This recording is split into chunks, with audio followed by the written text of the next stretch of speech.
Did a tear down of our Club Car DS. Replaced all the bushings with some new ones.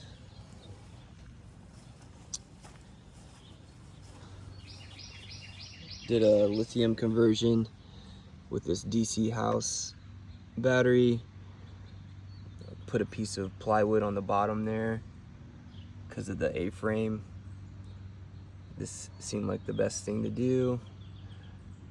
Put some wood rails on the side to hold it side to side, and took these metal clamps from Lowe's, wrapped the one end with electrical tape just to keep it from scratching the battery housing. Pre-ran a bunch of cable so that I can expand some future accessories. Ran them to this, bought some more fuses.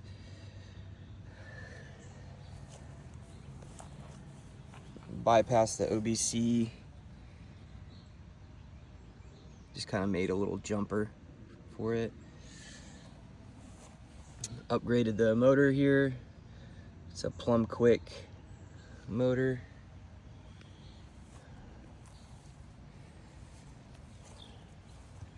So starting to put it back together today. We'll see how it goes.